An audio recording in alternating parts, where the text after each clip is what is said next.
All right. The recording is in progress. I just got the note there. It is official. Got some Official. folks in here. Yeah. So we were just kind of talking beforehand. Hayden Buckley is once again lighting it up at it's the Shriners Hospital deal, right? I In believe so. Vegas. I was just there.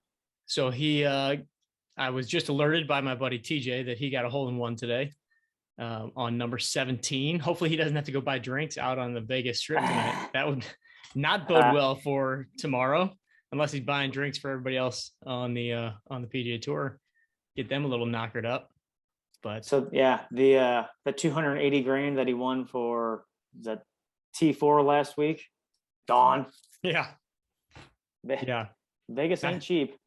Nice little paycheck for our buddy last week. I really thought that he was going to pull it off. It was Sunday. I was listening on the radio, on the PGA Tour radio, and he had like just birdied 14, just birdied 15, got the 20 under. I think Watney was sitting at 21 under at the time.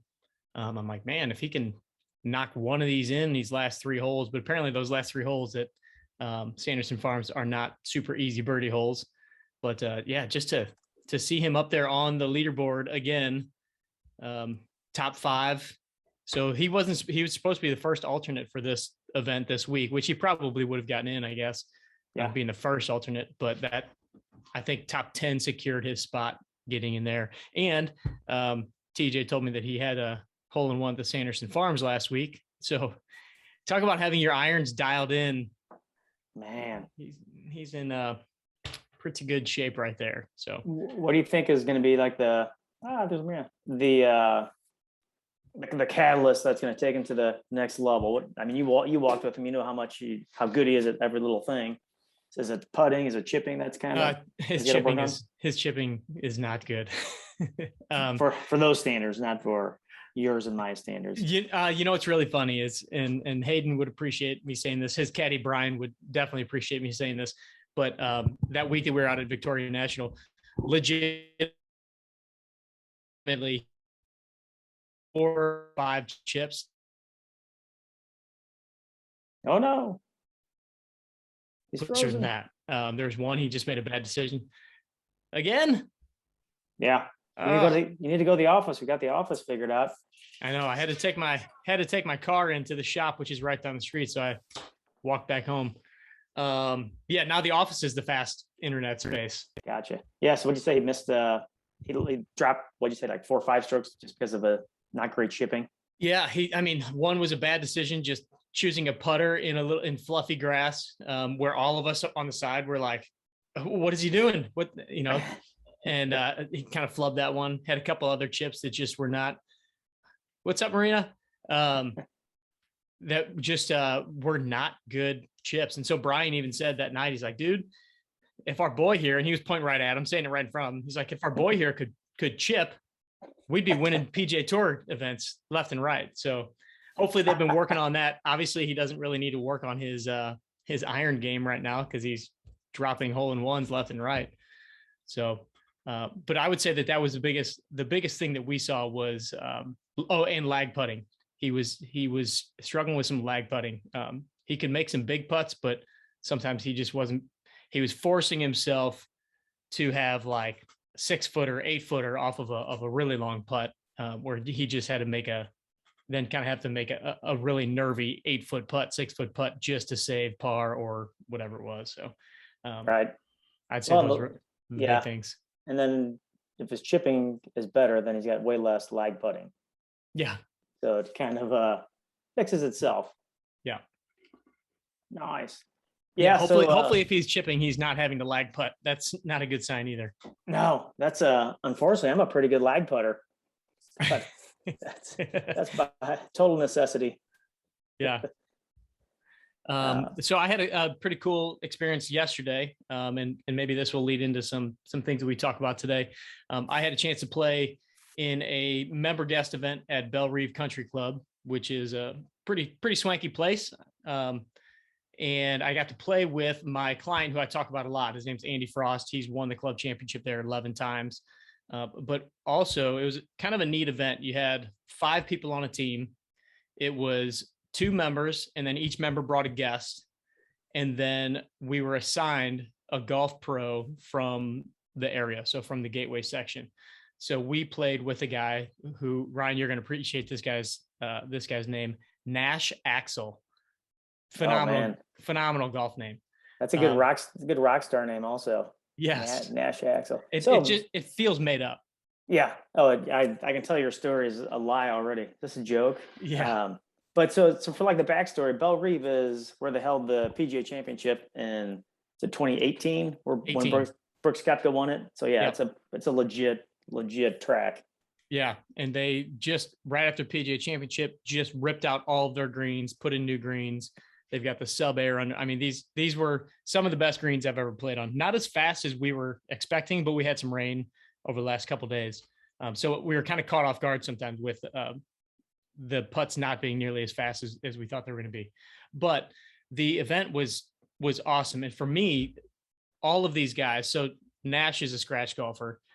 My client, Andy Frost, he's sitting at a 1.3 index right now. The other guy that we played with, the other member, he was I think a 2 or a 3. And then his guest was a former teaching pro, and he was a 1.7. And here I am sitting at a 12.2.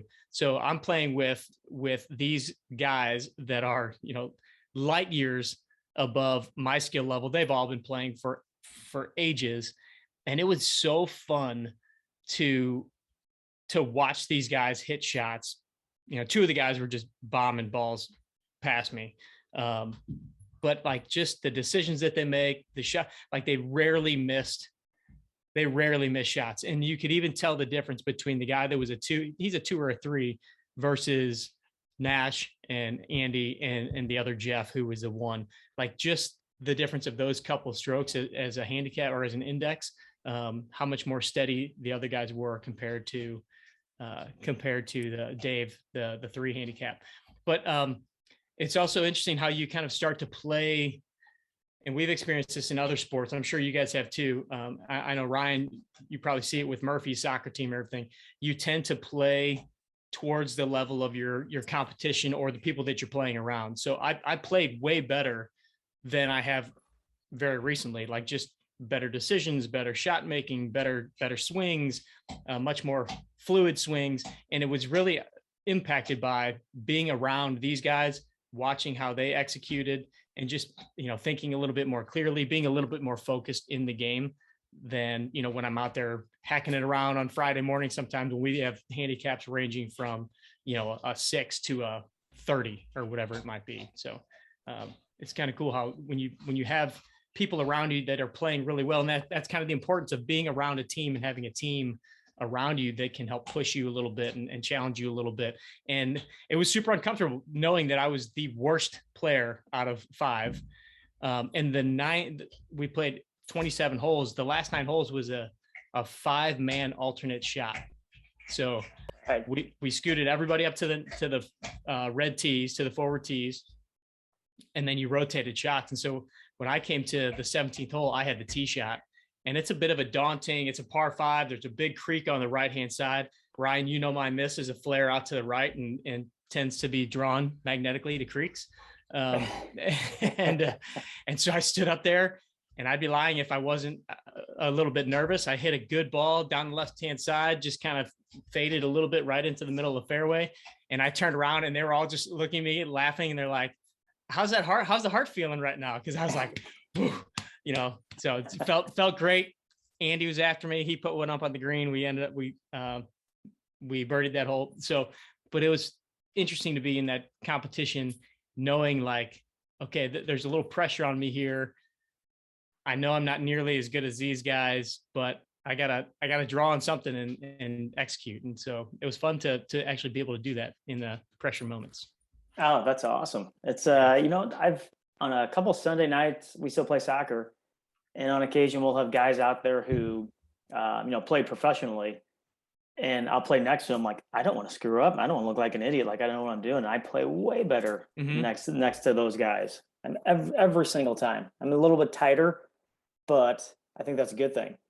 Yeah. I understand completely where you're coming from. Yeah. I was going to say, Marina will appreciate this. I really made a conscious effort before my round, and I single out Marina because I know that she's a huge Carl and Gary fan and has worked with them personally. So I really made a huge effort to, ask myself, what's the shot here? And can I hit this shot? So trying to really visualize, and that definitely wasn't perfect all day long, but really focusing on get away from all the swing techniques, get away from, I've been really mechanical lately because I've had some missed shots, and I'm, trying to, okay, what I do wrong, trying to get out of my head with that stuff and just trust that I've hit this shot before. What's the shot here? Can I hit it? Yes. What does it look like? And so kind of trusted that most of the day, and it worked out. I'd say 90% of the time. So yeah, for sure. That's brilliant. That's brilliant, Jeff. The third question is it possible? And yes, it's possible to hit the best shot. Can I hit it? That's right. Those three, yeah. Well done. Very that's impressive. Right.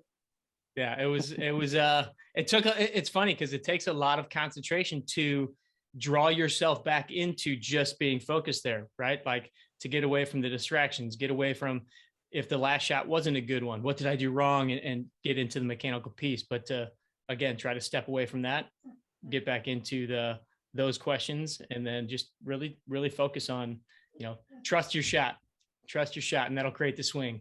So, yeah, that's so I was watching the same thing where it's just between your ears, and they have on Netflix. It's the I don't know if we talked about this, the Malice in the Palace. It's when the Detroit Pistons and the Pacers got into that brawl when Ryan Artest ran into the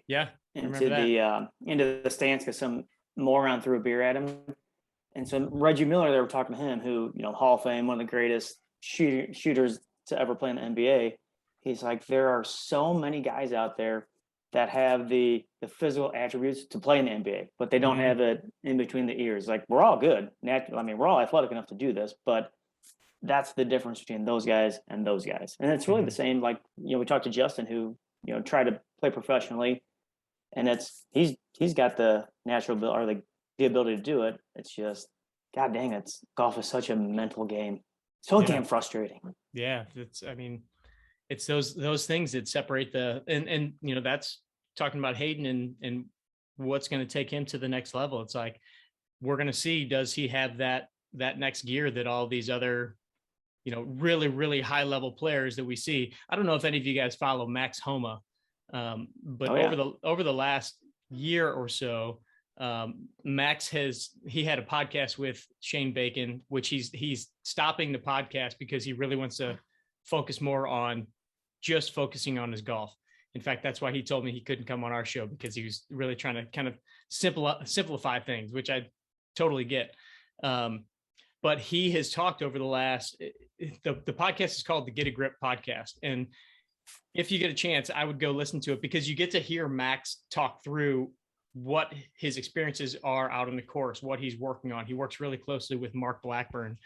And this past year, Max has really kind of had a revelation of like same exact thing. Like physically, he's as good of a ball striker as you're going to find. He can do all the things, but he said, something I never really worked on was the mental side, that stuff. And so he's really gotten into working on just reading more about how to execute and how to stay mentally strong and mentally focused.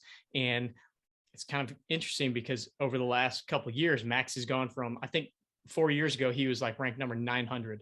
Then he was ranked like number 200 something. Then last year was 100 something. Now this year he's ranked number 31 right now and just won his third tournament. And he really attributes the fact to first his chipping and putting. He's really been working on short game stuff with Mark, but then also they've been working a lot on the mental side of things and really kind of dialing that in, because again, he said, look, all of these guys can hit great shots. All of these guys can do the physical things. It's, can you do it 4 days in a row when, the pressure is on the line?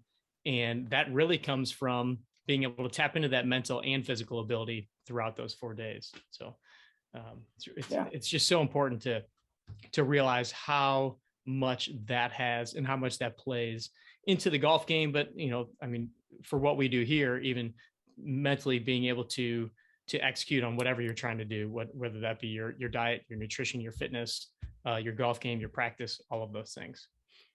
Yeah, we preach that to our kids at soccer because we can tell when they start to get tired, which kind of goes back to the physical thing. Then they start making really poor decisions on the field. Mm-hmm. And it's the same thing with these guys.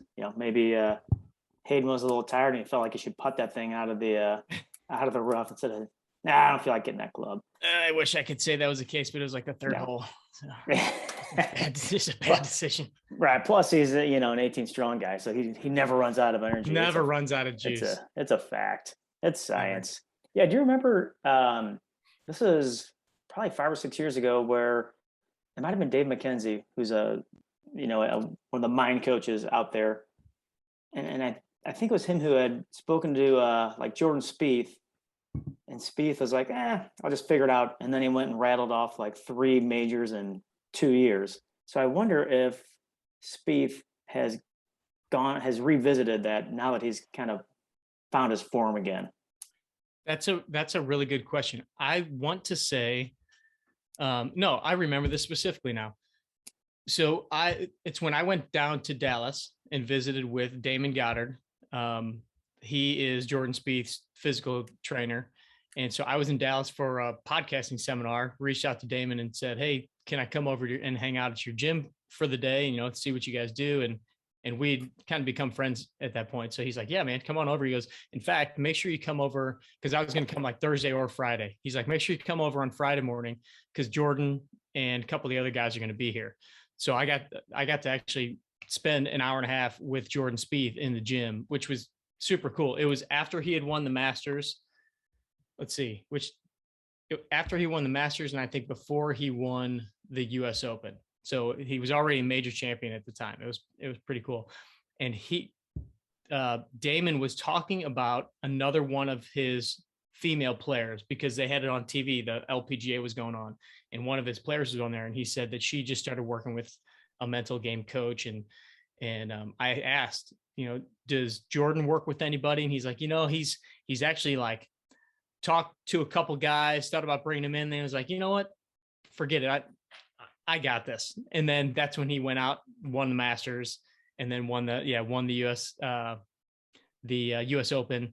And so I don't know, that would be a good question to ask though. Like, has he since, especially with all the trials and tribulations he's gone through with the swing over the past couple of years, did he ever reach out and start working with somebody on that kind of stuff? Because from what I understand, one of the main issues with him the past several years was he really just, again, got super, super technical with a lot of his swing stuff, and maybe got away from kind of that natural free form ability. And he's kind of an artist out there, right? Like, he's the guy that can kind of make different shots happen, big putts, things like that. And when you get super technical, that's typically when we all kind of start to go by the wayside. So we'll have to inquire about that. I'm sure if they'll let us know, a couple of the guys that we know that are in the mix there might be able to tell us if he did or did not.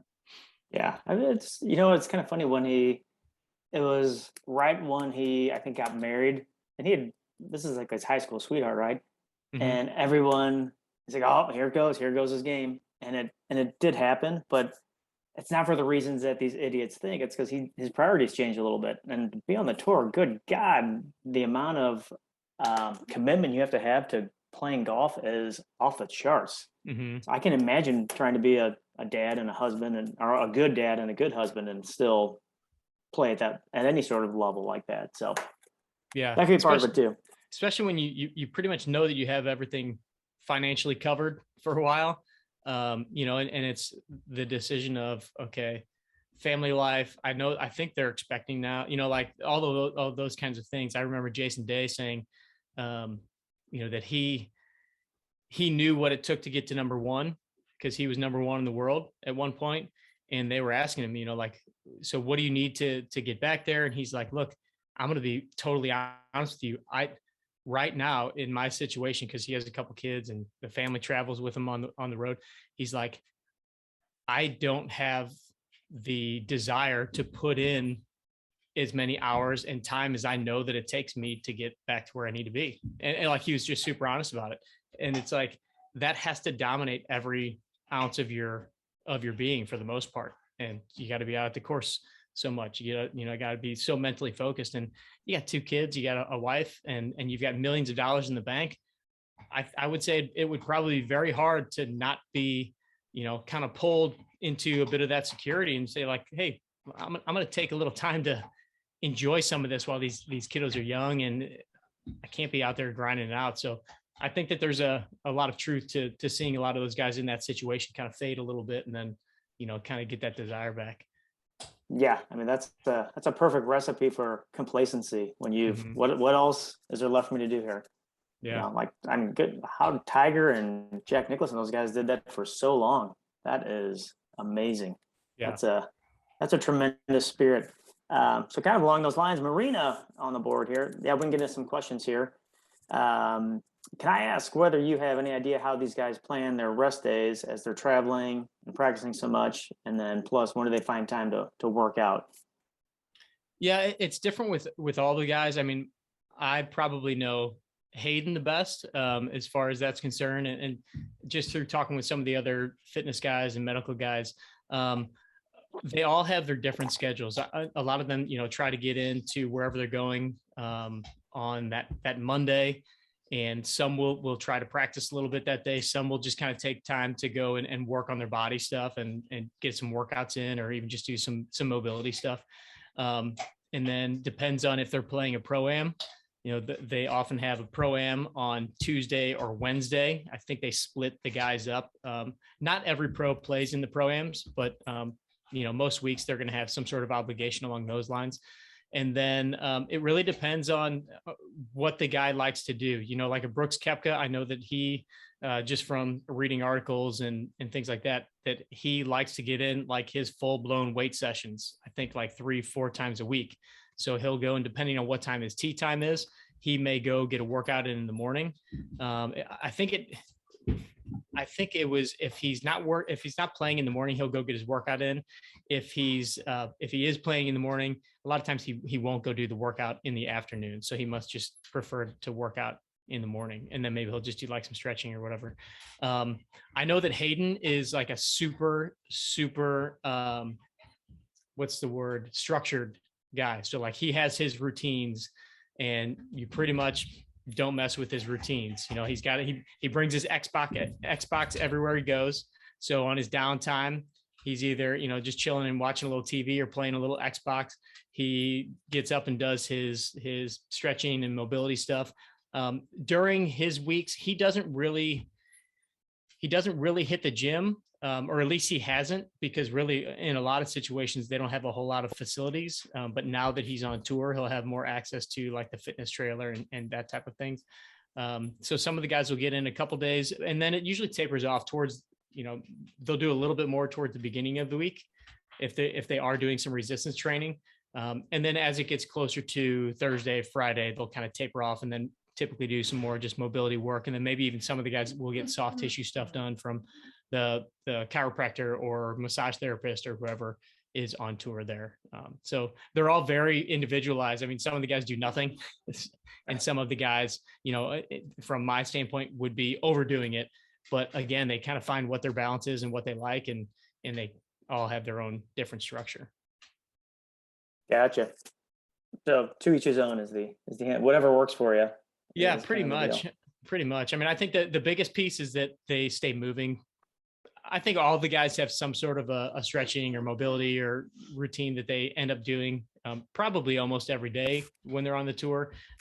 Then, it's going to be split whether guys actually go and use the weights and the cables and the bands and stuff like that versus the guys that like to just kind of chill out or spend some more time on the golf course. Cool. All right, so we've got a couple other questions in the queue. One, two, yeah, probably, there's a good amount here. So the first one is the balance between lower and upper body good? I find there is more emphasis on shoulders and arms than core, legs, and glutes. Are they talking about in the programs that we have? I think it's in general. Yeah. Well, I mean. Okay. This is more of a generalized one that came through beforehand. Yeah. So is the balance between lower and upper body good? Which I think we can all agree, yes, that's good. So I guess more of the deep question is, why does it seem like there's more emphasis on the shoulder and arms than core, legs, and glutes? Yeah. So we're going to answer this two different ways, because if we're looking at, it feels like they're talking about more generalized, like what they're reading or what they're seeing, not necessarily the programs that we design, right? So typically, yes, and I would say that a lot of the fitness information that's out there, especially in the golf magazines, and I apologize to you ladies, but it's probably a little bit more geared towards the guys. So and guys love shoulders and arms work, right? We love to kind of build up our upper body to make us look strong and muscular.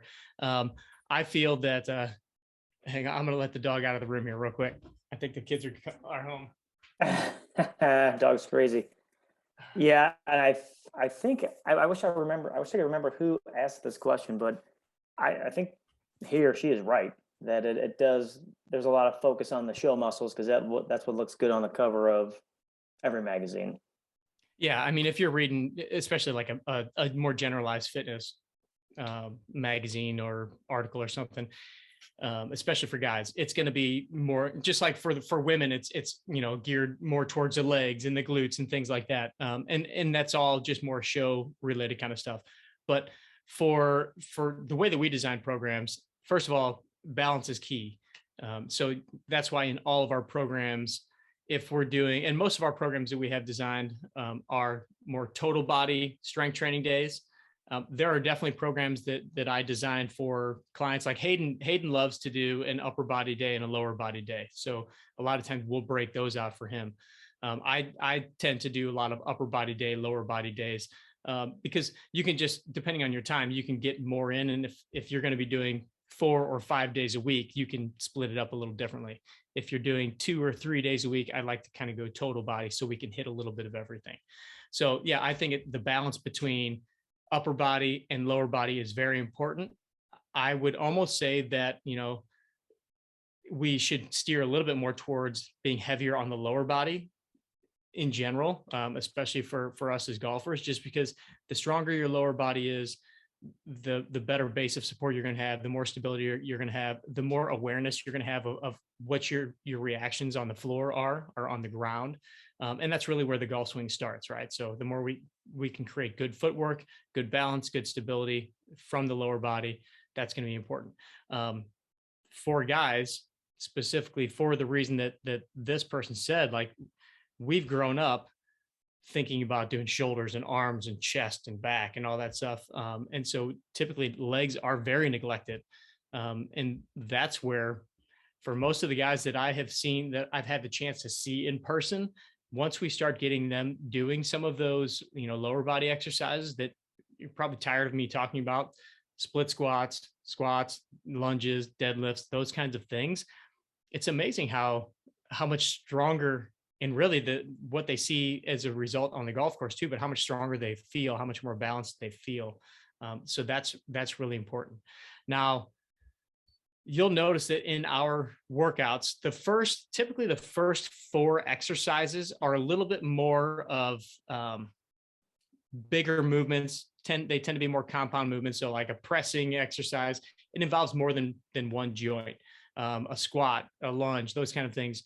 Those first 4 exercises are always going to be a little bit more taxing. They're going to be a little harder. And often I try to put the hardest exercises at the very beginning. So when you're going into a workout, you're going to have the hardest exercises first, because you're going to be the freshest going in, and you're going to get the most benefit out of doing the most difficult exercises first. That's where we're really going to build your strength. And then the exercises, as they move down the line, become a little bit more maybe specified. They become a little bit more towards the end, almost, either rehab like or kind of core related. And that's because, first of all, your body's going to be more tired. So we're not going to be trying to move a bunch of weight or those kinds of things. But that's when I like to focus on some shoulders. That's when I like to focus on the hips and get some of those more specific things that I know we can still work when we're taxed. So rotator cuff exercises are super important. Those are different than trying to, like puff up the shoulders with lat raises and things like that. Rotator cuff, some of the scapular muscles, some of the hip type exercises, those we tend to put towards the end of the workouts because those are really, really important. And those are usually kind of the areas that I find people are a little bit struggling with or weak or they're lacking motion. So we make sure that we get those covered. But for the most part, we try to keep the programs very balanced between upper body, lower body. And like I said, we always make sure that the lower body is covered.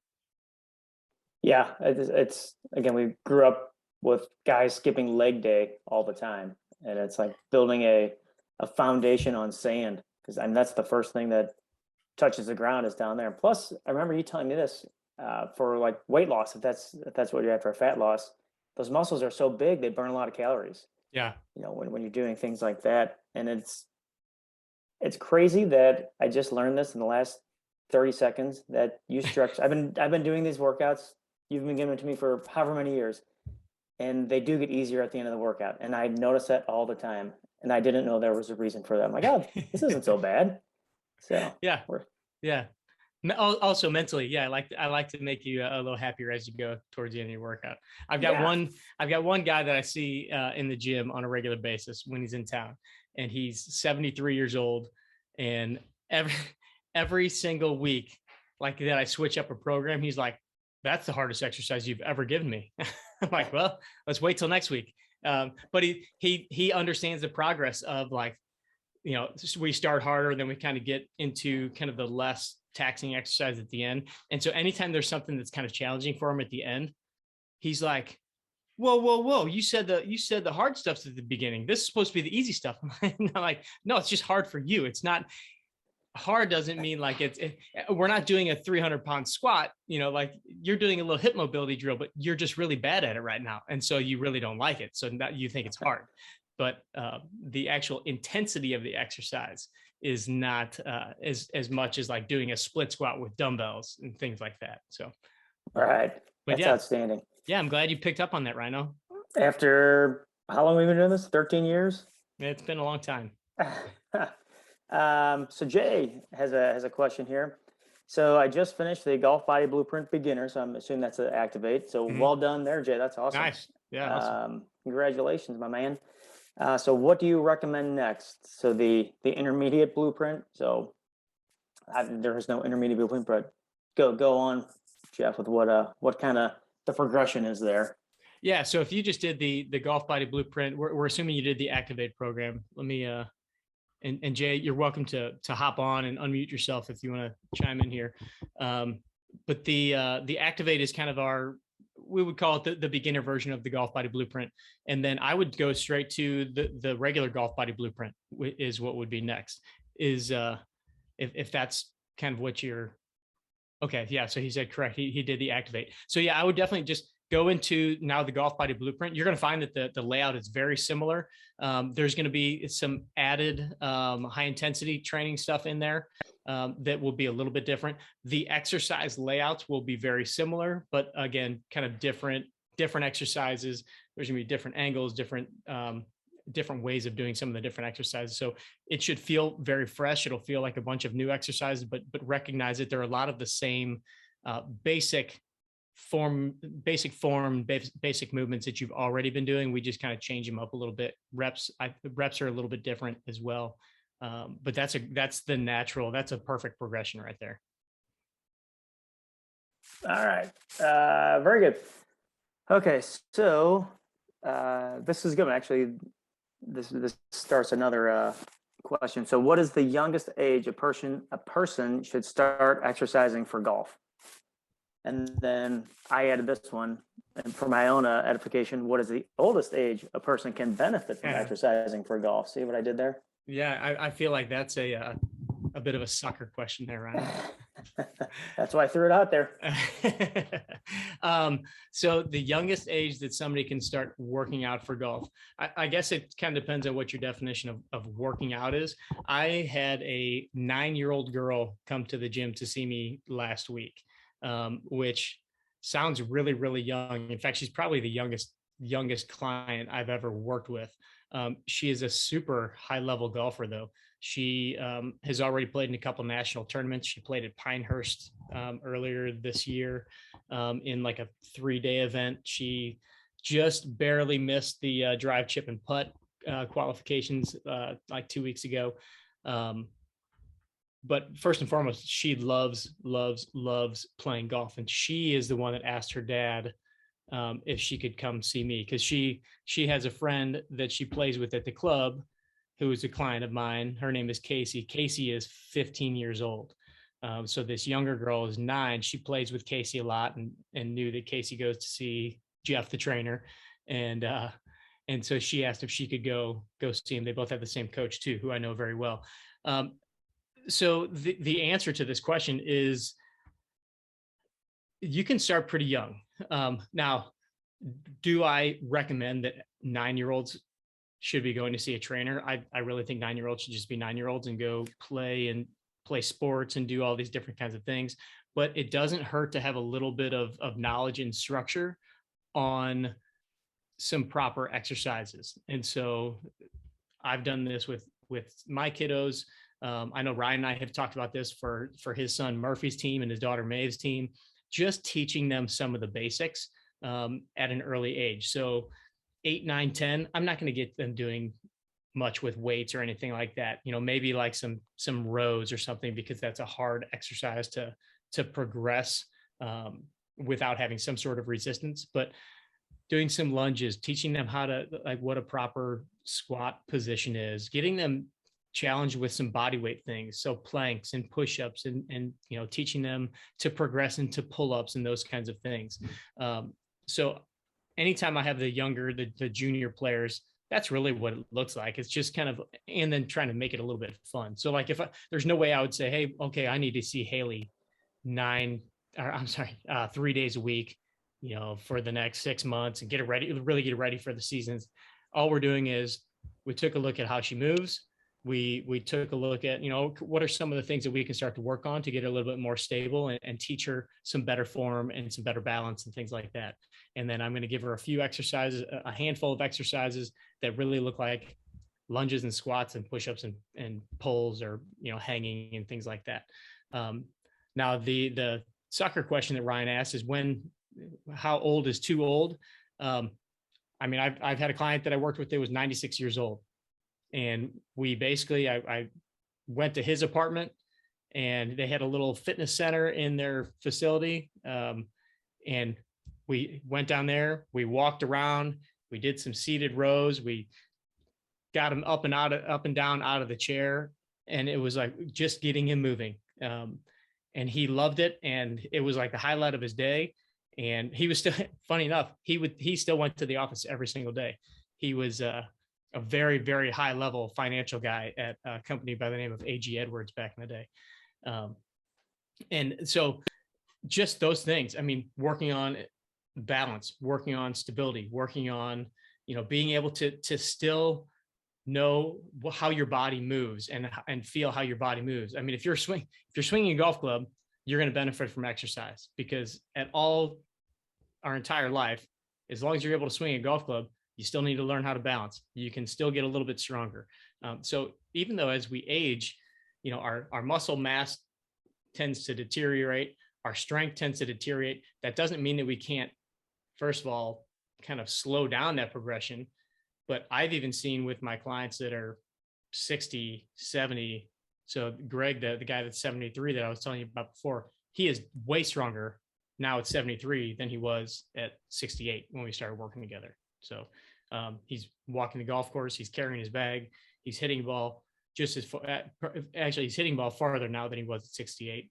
So it's like there's no reason to not start. And as we always like to say, the worse shape you're in, the more potential you have to improve. So why not do something, right? There's always opportunity. Yeah. Is Greg the one who told you he'd give you $1 million of time travel? Yeah, he is. That seems pretty cheap, by the way. $1 million of time travel. He's trying to pull one over on you. He's a businessman, so he likes to wheel and deal. So he said he would pay $1 million if he could go back 20 years ago and start doing the stuff that we have started doing back then. Because he was a guy that he worked his entire career, played a little golf throughout the years, but constantly at a desk, constantly traveling, doing all this stuff, never taking care of his body. taking care of his family, taking care, all the important things, but kind of neglected to take care of himself. And so he's had to work so much harder to get some of the things back that, naturally as a 30-year-old, 40-year-old, these things were easy for him to do. But over the course of the years, compound effect of sitting and not exercising, it made just basic movements a lot harder for him to do. It made his balance worse. It made it difficult to try to gain any speed in his golf swing. And so now doing some of these things, we've been able to reverse that, but not nearly to the point that he was, back at the age of 30 or 40. So if he could go back 20, 30 years, he said he would gladly pay $1 million. So which I have a feeling he probably could. He could probably hand it over. So it kind of begs the question, obviously it's never too late, but so let's say he could travel 20 years ago, start when he was 53. What would it look like now at 73 had he been doing this the whole way? Like, how much different would his physical shape or, fitness be? I can't say that for sure. I don't think he wouldn't look much different. I mean, if you saw Greg, first of all, he's 73 and you would think that he's probably in his early 60s. So I don't think that, like, physically looking at him, he would look that different. I think that the way that he moves, you would see a lot of difference in just his ease of movement. So some of the exercises that we do, he still struggles with getting through full ranges of motion, and some of that is joint related. I think that the joints themselves would be in a lot better shape. If he was doing like the daily motion stuff for the last 20 years, think of how good his joints would move compared to how they do now. Our body naturally takes on some postures as we sit. So I would venture to say that his posture would look quite a bit different. He wouldn't have as round of a shoulder of a posture, might even look a little bit taller, because we all tend to lose a little bit of our height as we age, as Marina sits up nice and tall in her chair. And I'm hunching over my desk here. So I think that those are the things. Like, it might be a difference of not having aches and pains when you wake up in the morning. It's probably, I would venture to say that he would be stronger, quite a bit stronger in all of the exercises we do. He's 73 years old, so we're not pushing the weights that much, but we've definitely surpassed what he ever thought that he would be lifting in with some of the different exercises. And not that that's ever really my goal to, let's see how heavy you can go. It's just, can we get a little bit better from week to week? And it's been cool to see him, kind of continue to progress and not say like, yeah, I think this is enough, I think we should stop. It's like, he's the guy that always does 2 extra reps on his last set too. So Greg's a pretty cool guy. I have learned a lot from him, just like he's learned a lot from me. So strength, I think his joints would feel better. I think he wouldn't have some of the aches and pains that he has. And I think that he would just be a lot more comfortable with all of this stuff. He still leans on me quite a bit for what these exercises are, what we're doing. I think he would be more independent even in his own ability to do some of these things on his own, just from having a little bit more knowledge of doing them too, what he could push, what he couldn't push, what are some of the things that he struggles with. He probably wouldn't have had some of the injuries that he's had, shoulder wise, back wise, those kind of things. Nice. Yeah, it's almost like an opportunity cost, because he could have had those 20 years when he would have been in better shape. Yeah. But what are you going to do?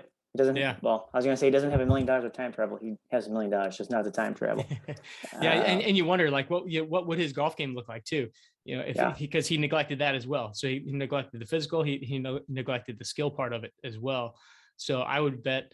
I think he's probably a 6 handicap right now. So he's been, and which is lower than he's been in years. But who's to say he wouldn't be down close to a scratch and even further off the tee box. Right. Yeah.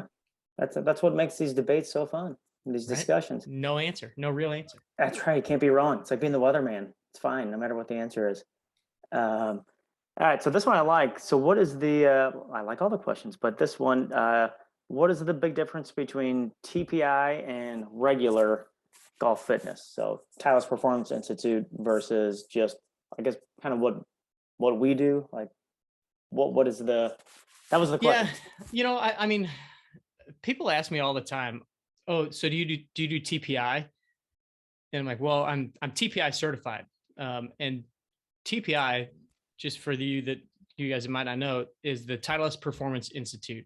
And they are like the grandfathers or godfathers, whatever you want to say, of fitness coming to golf. Greg Rose, Dave Phillips, and a lot of the guys, Jason Glantz, Lance Gill, are, I mean, they're the ones who really kind of brought this to the forefront and have really kind of led the charge on doing the research and educating guys like me on specifics of golf and fitness and things like that. Now, the way I look at TPI for myself is it's another certification that I have. It's another, set of tools that I have in my toolbox as far as, what I'm looking at with golfers, what I'm analyzing with them. The way that I look at a person when they swing a golf club, the way that I look at them when they move. And they've given us tools for us to use in our practice of working with golfers. It's no different than, like a surgeon going and maybe getting certified on, or let's not even say a surgeon, maybe some sort of doctor getting certified on some other techniques or something like that, or a chiropractor getting certified on some sort of manual techniques. It's not everything that you do. It's not that there's like, you can only use the TPI way. I mean, I can't tell you how many different certifications or continuing education seminars I've gone to that have covered things that aren't TPI related. But what TPI does is, they focus directly on looking at correlations between the golf swing and the physical body. And the courses that I've gone through are the fitness level 1, fitness level 2, where we look at, what are the parts of the body, how do they move, how do they need to move, what's the evaluation techniques that you're looking at to be able to look at these different pieces of the body and how they correlate with the golf swing. But everything that I do is not from what I learned at TPI. It's what I learned at 6 years of undergraduate and graduate school. It's what I've learned in the past 20 years of being a physical therapist and a fitness expert, and reading and researching and, from all of these different people. So it's just like one of those little continuing education things that you have access to, those resources, those tools, those people, the studies that they do. So now, what's the difference between TPI and general fitness? Like if you get somebody, I'm thinking of general fitness is like if you go to just a trainer who's certified through the National Academy of Sports Medicine, they look at, what's the anatomy, what's the physiology, what's the exercise physiology of whatever their goal is, but they're not specifically looking at the world of golf. It'd be like if there was a soccer certification, there's going to be certain things that you look at as a fitness professional working with soccer players. It's not that you're designing fitness programs that look like, somebody shooting a soccer ball all the time. It's just, there are certain things that you need to look for as far as their back, their hips, their feet, their ankles, the way their body moves, the way they run, the way they cut, the way they shoot and sprint. So it's just another piece. If you have a TPI certified fitness professional, that they at least have that base knowledge of how your swing and how your body moves, how they correlate with each other. And then they've got access to a lot of other resources to work on speed and power and balance and posture and those things that relate to you as a golfer. Gotcha. And you can, like anybody can go down to their place and you can be TPI, like as a golfer, not as a trainer, and they will evaluate you and kind of prescribe what you need to be doing to get stronger, or how does that work if I were to go down there as a golfer? Yeah, so I believe at the Oceanside facility, you can go. I don't know what kind of cost is related to this. You could go to Titleist and simply get fit for clubs. I have a client that did that. He flew to, I believe it's Oceanside, went and had a full-blown club fitting. They probably ran him through some basic fitness screening stuff, but you can also go and have the fitness evaluation run for you, some of the speed tests, power tests, things like that.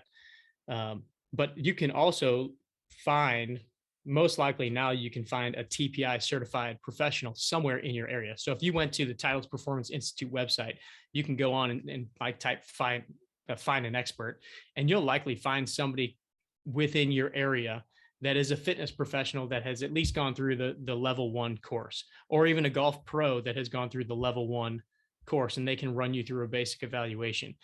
The way Titleist works is then it branches out into different specialties of biomechanists, fitness professionals, medical professionals, and golf instructors. And you can go down these different tracks, and they have different levels on all those tracks. So for me personally, I did the fitness level 1 and I did the fitness level 2.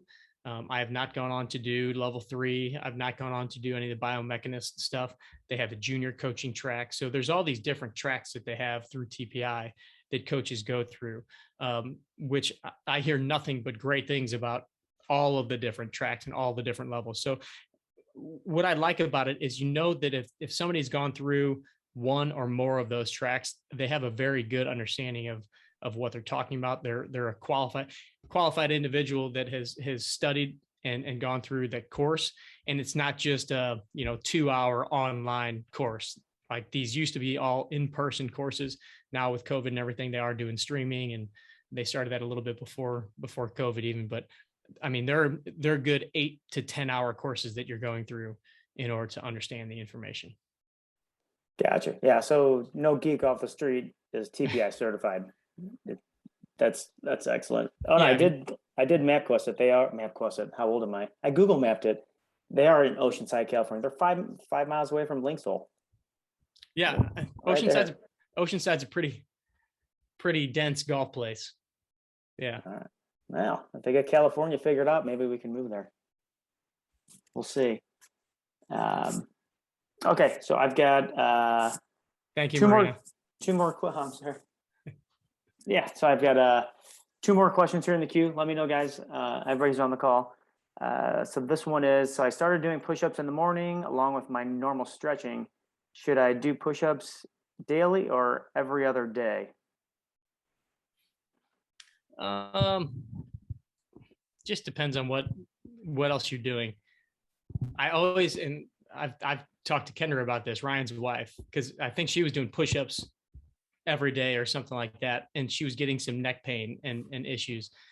And we kind of figured out like she wasn't doing anything to go the other direction. So as we do in all of our programs, if we're doing a pushing exercise, we're doing some sort of a pulling exercise. And most of us need the pulling exercises more because we need the strength of the upper back, the scapular muscles, all that. So first of all, for the person that asked this question, if you're doing push-ups every day, I would also like to see you most likely do some sort of a rowing or some sort of at least a postural exercise to work on retracting your scapula or your shoulder blades and kind of getting the shoulders back, working on the lats or the mid shoulder blade muscles. Because what we don't want to do, push-ups are a great exercise. It's a great body weight exercise. It is basically a semi-plank when you're doing it. So it's a great core exercise too. But when you're doing push-ups, you're building and working the front of the shoulders, you're working the pecs. And what that does is that's going to kind of pull us forward a little bit too. The tighter we are here in the chest and in the front of the shoulders, the more that plays into our rounded posture. So if we can do something to reverse that, a great one at home might be to have like a TRX strap. I know Kendra straps their suspension trainer to the back of Ryan's Jeep out in the driveway and just does like some of those standing, like leaning back rows, or just kind of pulling that way. You can, if you have a rubber band that like a longer rubber band, you could do, let me scoot back here a little bit. You could do like a seated 1-arm row, seated 2-arm rows, something like that to and really kind of working on popping that chest up when you do it and squeeze the shoulder blades behind you. I have no problem with you doing push-ups every day. Again, I like doing something every day. And it sounds like you're also, whoever asked this question, you're also getting in some stretching routine. So just make sure that you're also doing some sort of stretch to open up the chest.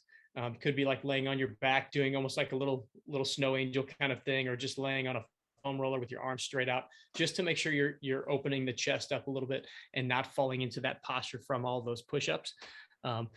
Every day for the push-ups is fine. Just make sure that you're doing something else to combat that rounded shoulder posturing and building up some strength in the back. I would almost say do more for the back than you do for the front, because we're constantly in a rounded position. Yeah, you know what? I think I forgot to tell you this. I was sitting at the pool a couple weeks ago, and a buddy was doing the 100 push-ups a day for 100 days challenge. So that's like the Mhm. latest thing. And this was on a Sunday. I'm like, oh, I'll do that. 3 days into it, my back hurt so bad from doing that, and I was just Like doing like, shoulder blades, kind of. yeah, right back there. And it was, I knew exactly what it was because you told Kendra, and I was still working out, doing like my regular back stuff, but it wasn't enough. I mean, I was jacked up for a couple of days. Yeah. Yeah. And, doing 100 push-ups, you get tired, you start to get a little out of whack, you start to hold positions differently. And, it can just mess you up pretty good. It'd be interesting to hear how many people that do the 100 push-ups in 100 days or for 100 days challenge screw up their neck or back or something, or shoulder. Oh my Doing that. God. It's got to be super high because I feel like I'm in pretty decent shape, and I lasted 3 days. Or maybe maybe I'm weak. I don't know. We should start like the 5 pull-ups for 100 days challenge, something like that. Something that's not crazy, but who does pull-ups, right? Let's get people doing pull-ups. Forget the push-ups. Yeah. Oh my gosh. You'd have a back like Adonis after 100 days of doing that. All right. One of the greatest exercises ever. Yeah. All right. Last call here. This one's pretty easy. What do you eat during a round? Ooh. It just depends, but mostly I'll bring some nuts. I'll bring some maybe dried fruit, or a protein bar. If I'm really, really planning it out, sometimes I'll even bring a protein shake, depends on what the situation is. Yesterday I was at a guy's member guest. So just so people know that I don't eat the perfect thing all the time, I had some ahi tuna nachos in the middle of the round. But I did forego the, what was it? The waffle fries and like cheese curds and like fried cheese curds. And then what was the other one? Some sort of a slider. And I was like, that's just that goes against everything I stand for. Right. So as far as being a gut bomb on the golf course. Yeah. So is this after the first 18 and in between the last 9 people were eating that? every time you circled around, they just we started a shotgun start. So we started on hole 15. So it's a little different, but they've got, near the clubhouse, they've got a little snack shack, kind of on different areas. There was 2 of them. And every time you pass, you go and they had a little something for, like some sort of an appetizer. It was kind of a fancy event. So they had something kind of unique and cool. And so they had the full bar, and then they had the whatever the appetizer was or whatever food. So the one time they were getting their sliders, they were getting their waffle fries, and I went and did the little, the little thing with the nuts and dried fruit. I just grabbed one of those. I did make myself a little Arnold Palmer, so a little lemonade and tea, and then just a bunch of water. But most of the time it's going to be, depending on how hot it is, I'll bring a protein bar, some nuts, some dried fruit. I'll have the electrolytes with me almost every time. And that's usually what I care to do during a round. I've really gotten away. I used to be, so it goes to show you where I was 5 years ago. I used to be a Snicker bar and, well, probably a beer. Snicker bar and a beer, or like a Diet Coke or something like that back in the day. And so we've changed our tune. We actually now we like to score better on the golf course, instead of just go out and have fun with the boys. So it's a little bit more about the making sure that you don't have that major crash on the back 9, and that you can actually swing a club still. Gotcha. So if you get stuck out on the course, let's say you're at the gym today, we got to go right now, and you've got nothing. So at the snack shack, just like a bag of peanuts. I've gotten a payday a couple times because I feel like it's a healthier option, just because it's mostly nuts, but it is delicious. Yeah, I mean, I don't. If I'm super hungry, I'm gonna eat something. Like, so don't think that I won't. Like, if I'm super hungry, haven't eaten anything all day, that I won't grab a hot dog in a pinch. But most of the time when I go in, they've always got some sort of like mixed nuts and like dried fruit or something like that. That's usually kind of my go-to. Refill the water, and then just kind of out and about. I mean, really, I'm not going to starve if I don't eat today, right? So Right. It's not dire straits. It's not like I haven't eaten for 5 days. I've eaten within the last 12 hours. Gotcha. Now I'll say that'll be our last question for the day, but think about this until next week. If it's a charity scramble and it's all you can drink the entire time and it's a bunch of idiots you haven't seen in a very long time, the score doesn't really matter. You let us know how many beers you have in that 18 holes. I'll let you ponder on that for a little bit. Oh, I don't need to ponder. It'll be somewhere. it'll be somewhere between the. If it's a bunch of idiots and we're all out there having a good time, living it up like us boys do, it'll be I don't know, somewhere between the 5 to 8 beer range. Yeah, I've been one of those idiots. I've seen you on the higher end of that. Yeah, for sure. yeah. Oh, I'm not going to deny it. That's for sure. But sometimes special occasions call for special drinks and special fun. That's why we put in the work, so we That's can why we go do act it. like idiots sometimes. That's why we do it. Cool. We're not robots. No, that sounds awful. All right, we're All right, guys. 1 minute past. That's good stuff. That was a good call. I enjoyed that. All right, everybody. We'll see you again next week. Thanks for joining us, and let us know if you have any other questions ahead of next week's call, so we can kind of get them in the queue as well. But thanks for coming. All right, talk to you guys soon.